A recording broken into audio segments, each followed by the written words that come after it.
Well, welcome everyone to another edition of the Civil War Museum's digital interaction, our series called Coffee and Hardtack. Those of you who've seen our program before know that we are interviewing public historians and authors doing interesting work in the Civil War field. My name is Doug Dahman. I'm the educational coordinator here at the Civil War Museum. With us today is Bruce Allardice. Bruce, thank you so much for choosing to join us for Coffee and Hardtack. Well, thank you for inviting me, Doug. Pleasure to be here. Now, for those of you out there, Bruce is a professor of history at South Suburban College in Illinois. He is the past president of the Northern Illinois Civil War Roundtable and also past president of the Civil War Roundtable of Chicago. Professor Allardice has authored or co-authored 6 books and numerous articles on the Civil War. His most recent Civil War book is 2 Years Before the Paddle Wheel, Charles F. Gunther, Mississippi River Confederate. He also worked on the edited diaries of Charles F. Gunther. Oh, that's it. That's a Confederate steamboat officer who later became Chicago's leading candy-maker. Other books include More Generals in Gray, Confederate Colonels, a Biographical Register, and Kentuckians in Gray, which he co-authored with Professor Larry Hewitt, also of Chicago. Bruce's interests don't stop with the Civil War. He's an avid sports historian, and he currently heads up the Civil War Baseball Subcommittee for the Society of American Baseball Research and is a member of SABR's Biography Committee, specializing in researching the lives of 19th century ball players. His article on the rise of baseball in the South received an award from the Society of American Baseball Research for the best baseball history article of 2012. Now, the reason I bring up so much of his baseball resume is for those of us living in the upper Midwest, it may not seem like it as we look out our windows at giant piles of snow, but spring training has begun, and pitchers and catchers have more than reported. I saw a couple games on TV over the weekend, and so I asked Bruce to come join us today to talk about baseball during the Civil War. So, Bruce, I have a special treat for you here. I know you're a Southside guy, a Southside supporter, and hope is springing eternal down there this year. You got a nice team, but I thought I'd throw my Cub hat on just for you today. Okay, my whole family is Cub fans, so don't worry about it. Yeah. For those of you, kind of an inside joke, Bruce has been here many times to speak at our museum, and we always have good, fun debates about the Cubs and the Sox. And, I think this year, the South Side, I think, has more optimism, certainly, than the North Side when it comes to the 2021 season. Oh, that's true. I mean, they added a lot of talent in the offseason. They're sort of where the Cubs were 6 or 7 years ago, right on the cusp of breaking out, hopefully. But, it always depends on health and injuries and trades within the season. So we'll just have to see. Last season was just such a weird season with a 60-game schedule and everything. Who knows? Yeah, this year it'll be back to the traditional 162. And like you said, injuries and so much can happen. The baseball season truly is a marathon, not a sprint. So a lot can happen in 162 games. But it would be fun if both teams were vying for the World Series this fall. It'd be really exciting for the area. I think so, too. Interesting enough, I did a talk about the predictions from at this time last year of who was going to win everything. And the predictions about who was going to win the pennant were as unreliable as always. About as reliable as the predictions about who was going to win the Civil War in 1861, actually. And that's a great segue back to our topic for today. Now, we're talking about Civil War baseball, and even baseball before the Civil War. Can you talk to us about the different forms of the game? Now, I know there were different sets of rules and different games prior to the Civil War that were popular and kind of competing for which version of baseball would be the most popular in the United States, and really where there was some controversy, was there not, about where baseball really started. Was it a true American game? Was it something that had been co-opted from an English game? Can you speak to that early baseball in the United States? I could probably speak for 45 minutes on it, actually. But just about the early baseball. In fact, the Origins Committee newsletter that we just put out had an article on rounders. And that the father of early baseball sports writing was a guy named Henry Chadwick, who was an English-born. He was a pioneer of the game, deservedly in the Hall of Fame. He invented the statistics, essentially, that we track the game on, which was a baseball innovation, by the way. There was no statistic gathering for other sports at that time. And he, being a good English-born person, thought that there was an English game called rounders that sort of resembled baseball, and he theorized without a huge amount of proof that it was a natural progression from this game of rounders to the game of baseball. Rounders had stakes. You batted a ball and ran around the stakes, and if you made it all the way around, it was one round, so you'd have a rounder. It was a different kind of game, but the more recent research has shown that there's no proof that rounders actually made it to the United States, which is sort of odd. There are no mentions in contemporary newspapers about rounders or any of the alleged predecessor games. But just to step back a little, though, there were a huge number of bat ball games floating around the world. And when I say the world, I'm not just including England. There was a game called Grand Thek in France that had a bat. You're hitting a ball with a bat, and it had 5 bases instead of 4 in a sort of pentagon shape. There was a illustration from a 1280 Spanish set of illustrated poems that showed young Spaniards hitting a ball with a bat and catching the ball. Cantigas de St. Mary. So there was a huge number of unofficial games, but unfortunately for historians, they aren't much written about because the newspapers of the time did not waste space on something as silly as kids' sports or games. They saved it for big political events and wars and, probably intrinsically more important things. There was never a sports section even in these newspapers until literally the 1850s. So baseball had to sort of evolve from all these bad ball games that were coming through at the time. And of course, there's the myth. We know it's a myth that Abner Doubleday invented baseball in 1839. And we'd love to have Abner Doubleday be the inventor of baseball because he was a distinguished Civil War general, a great citizen of the United States. He was the natural person to have invented baseball because he was an engineer and could lay out the diamonds and everything. And when in 1908, Major League Baseball appointed a Blue Ribbon Commission to investigate and decide what were the origins of baseball. And in part, that was to reject the theory that was derived from an English game, rounders. There was sort of a, it's got to be American type thing involved there. And they put ads in newspapers basically saying, hey, can anybody say where the first game was? And this guy named Abner Graves out of Denver, Colorado said, yeah, I know exactly what it was. 1839, Cooperstown, New York. Abner Doubleday took a vacation from West Point because he was from Cooperstown, the general was, and laid out the diamond and had 9 players on each side and everything. And it sounded so good that Major League Baseball adopted this as their creation myth, if you will, or creation story. What they found out later was that Abner Graves was a BS artist. Pardon my French here, but he was sort of a con man and arguably maybe not as mentally sharp at that point as he needed to be because he was remembering it as he was like 80 years old at the time. So, but they got stuck with it because they had adopted on the best of intentions and everything.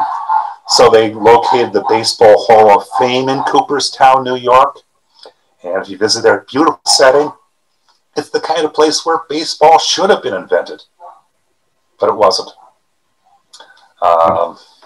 Now, and then there's when soldiers would have reported to camp, were there some, today baseball rivalries, the Red Sox and the Yankees, right? The number one probably rivalry in Major League Baseball.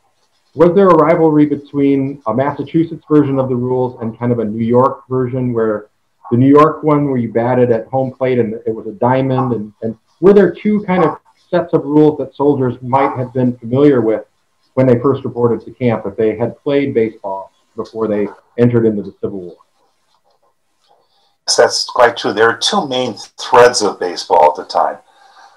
You can't, it's, maybe not quite to say that they were competing with each other, because the Massachusetts game was literally seemingly confined only to Massachusetts. And the new so-called New York game was sort of taking over the rest, not only the rest of the nation, but it was spreading into Massachusetts at this time as well. The big difference between the two baseball games was that in Massachusetts game, they had something they called soaking. And in soaking, this was, they borrowed something from old bat ball games, that you could get somebody out not just by beating them to first base on the ground or catching a fly ball, but you could actually physically hit them with a baseball when they were running the bases. And if they got hit with a baseball, they'd be out.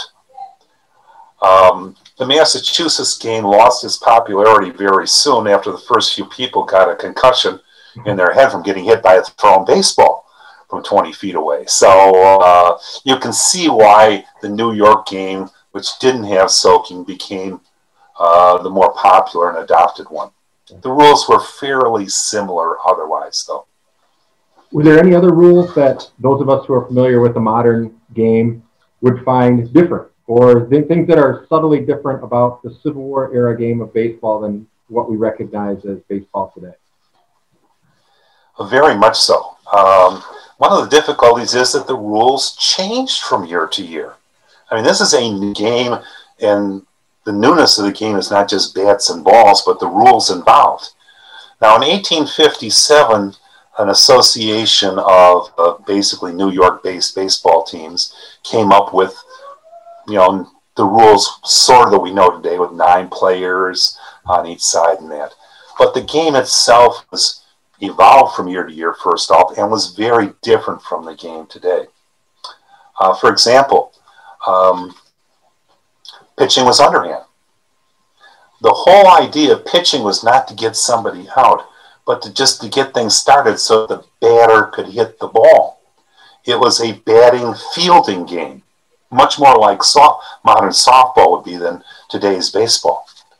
There's no overhand pitching. There's no even thought of overhand pitching. You couldn't lead off.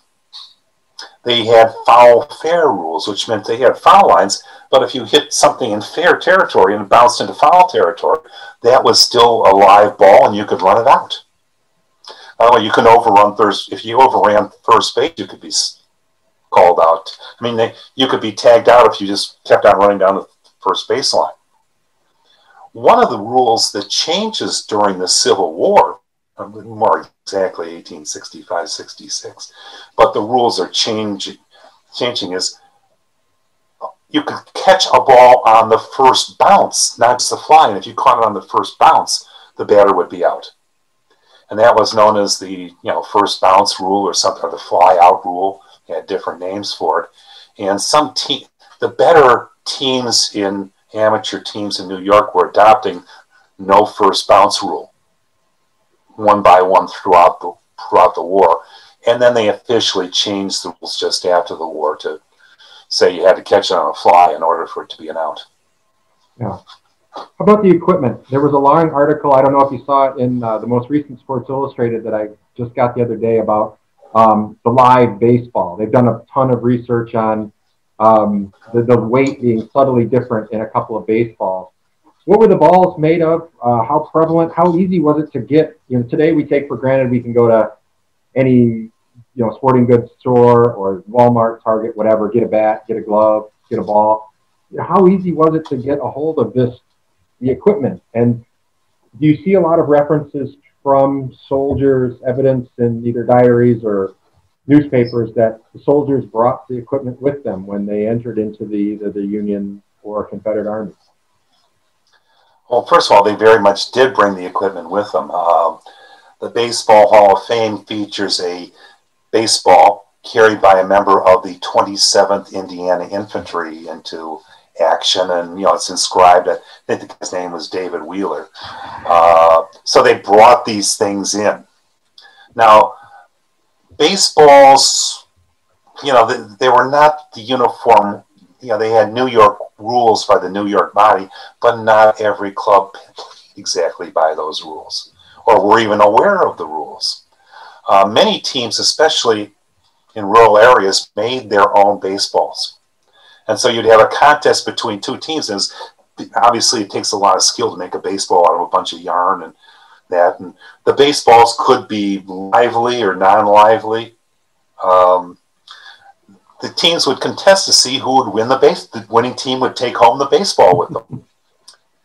And there were live balls and not so live balls. And starting in just after the Civil War, they were having people there's companies in Massachusetts manufacturing baseballs, mostly from Natick, Massachusetts. And they marketed several different kinds of baseballs. One, the big, lively, bouncy ball that maybe, it's sort of like the ball they had last year in baseball, and a softer ball, which fewer runs, but to catch, remember they didn't have any gloves at the time, so to catch the lesser lively balls, it wouldn't break your finger as much. And again, just like getting soaked on the head, getting your finger broken all the time, trying to catch a hot shot to shortstop or something, let the game go downhill to dampen the enthusiasm for that. The bats were basically just take a piece of wood and like that, in the later 1860s, this unofficial association that made the rules started to say the ball's got to be a certain 5.25 inches, I think it was, and 10 ounces within a half ounce. And they tried to make the ball uniform. But I think even through the 1870s, especially for amateur baseballs, you could find almost anything you wanted to in a baseball. Now, you have these soldiers in camp, and they're bringing the game with them into the Army. Was the game encouraged, played by the officers? Was it a kind of something in downtime or when the soldiers had free time? Was it something that the officers said, yeah, this is a good thing, we should be promoting this game within the camps? And if so, did rivalries develop amongst companies? Was it on a company level that a team would be formed? Have you seen research that says it was on a regimental level? How were the teams formed amongst the Army? Well, first of all, the Army was surprisingly modern in the belief of the value of exercise. And that's for two reasons. First of all, to get people in shape. Second of all, to stop the boredom of sitting around in camp all the time. And there's articles in the Charleston, South Carolina newspapers that say, hey, let's get our guys to play baseball because otherwise they're going to be playing cards and gambling and drinking in their spare time, and we don't want that to happen. So there was a definite encouragement on that. General Hardtack, one of the most distinguished Civil War generals from Pennsylvania, he actually participated in some of the games. I'm not sure I'd want to try and, get him out after you hit the ball. You might be court-martialed or something, but so they were very definitely encouraging this game. And there were teams, there were company teams, there were brigade teams, but the competition was usually on the regimental level. The companies, especially after a couple years of war, might have only 30 men in each company, and selecting getting a good baseball team out of only 30 is not a big pool of athletic talent to draw from or experience to draw from. So we see regimental games, north and south, but again, mostly in the north. I could talk about that. Perhaps the most attended game until 1910 or something was played at Hilton Head, December 25th, Christmas Day, 1862, between two New York regiments stationed in Hilton Head, South Carolina. And they said that literally the whole Union Army garrison there and all the people there, probably 20,000 or more, watched the game. Wow. Though the legend, they said 40,000 people. Again, I've investigated that. There weren't 40,000 Union soldiers on that island during the time, but there was an awful lot. Yeah. And rivalries. They'd be state rival. The Massachusetts Brigade against the New Jersey Brigade. Nobody liked New York at the time. That may be true for today also. But the New York teams generally had an advantage in this because baseball was more advanced in New York, especially New York City, than the other states. It was relatively new in most of the other states, but it had been around for 5 or 10 years in New York City. So the New York City soldier teams were generally better. Now, you mentioned that New York and Massachusetts, Philadelphia, Brooklyn, big pre-war homes of the game. In your research, have you seen evidence that you can specifically say, because of the Civil War, maybe an upper Midwestern regiment might have come across being brigaded with a New York regiment, or seeing the game in action during their service, and then soldiers getting interested in it and bringing the equipment, bringing the rules, bringing the game back to an upper Midwestern community? Have you seen direct evidence of that? Well, probably the most notorious or famous direct evidence is Albert Spalding's memoirs. Spalding Sporting Goods Company. He was the early baseball star pitcher and everything, and a legend in many ways. And by the way, he headed the committee that chose Cooperstown as the baseball. And he says he was introduced to it by soldiers coming back to Rockford, Illinois, after the Civil War. I may have to maybe tell a little personal story here that's sort of how I got involved in all this baseball research. I'm a Civil War historian, and a friend of mine took me to one of these one of the Society of American Baseball Research conventions, which of course I was very interested in baseball, but I had no idea of trying to be a serious historian. I attended one of these meetings of the Origins Committee, and there's 50 people. They're all baseball historians, and the head of the meeting says, "Is there anybody in the audience who was an expert on the Civil War, knows anything about that? Because we got to answer this question. Did it spread naturally before the war, or was it brought back by the soldiers themselves?"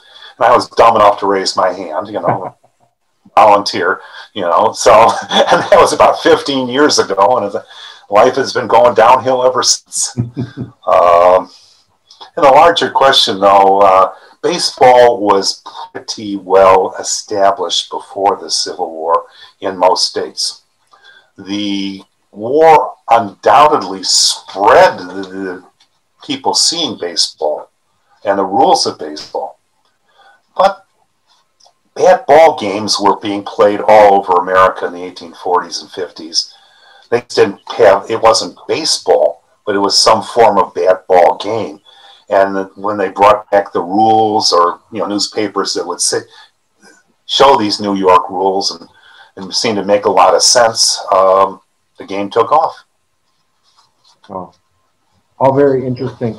And Bruce, for those people who are viewing today who want to know more, are there good resources that you can point them in, either websites, books that you've either authored, or things that you can recommend to those of us out there that are interested in this kind of early evolution of the game? Can you give us some places to go? Okay, well, the one standard book that we know of is George Kirsch's Baseball During the Civil War. That was about 10 years ago or so, more than 10 years ago. Bill Rychek has written When Johnny Came Marching Home, which is more about the Civil War era baseball than specifically Civil War. As far as a website goes, I can recommend something that I'm very active in, which is the Protoball website, protoball.org. It has several articles on baseball during the Civil War. One of them I found 380 different examples of contemporary accounts and reminiscences of Civil War soldiers playing baseball. That's a database probably 10 times bigger than anybody else has done before. The database gives the citations and everything, and it helps with a little bit of a statistical study, I guess. 87% of the mentions are of Union troops playing it. 13% Confederate. And that's in part because a lot of the wartime newspapers in the South didn't survive. But so it's more of a source bias than necessarily the Confederates weren't playing baseball. Most of it, the Virginia Army of the Potomac. Every army played baseball. Baseball was played by soldiers in every state, but the overwhelming majority of baseball play was in the army that we know of, was in the Army of the Potomac, and mostly 1862 and 63. The period after the Battle of Fredericksburg, when the Army of the Potomac was in camp opposite Fredericksburg, Virginia, Falmouth, in that area, that seems to have the most contemporary reports of baseball being played by soldiers, in part because they weren't doing anything much other than, sitting around and training and that, and they played baseball, and then reporters were allowed in and they could send their articles back. The soldiers wrote letters about that home and could tell about it. So you see a big spike in February to May of 1863. A lot before Yorktown, Virginia, and the siege of Yorktown in 1862 also.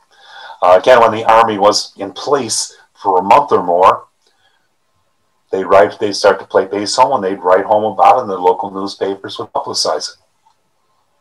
Oh, fascinating work and fascinating study to know how the modern game links back to the Civil War. Bruce, I thank you so much for your time and insight into this. This was a lot of fun. Well, we can do it. There's 3 or 4 more topics. You want to do it next year? You bet. You bet. We'll be in touch. And good luck to your Sox this year. We'll see what happens, and we'll see whose predictions were right this year, right? Go Brewers, go White Sox, go Cubs. How about that? All right. Thanks a lot, Bruce. Take care. Bye-bye.